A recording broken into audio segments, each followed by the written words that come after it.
Oke, sekarang kita coba nyalain mesinnya. Udah beresin.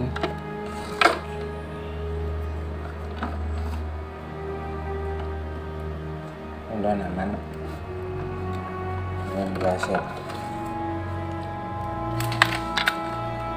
Nah, wis, nyala ya. Wah, ini masih pakai tombol.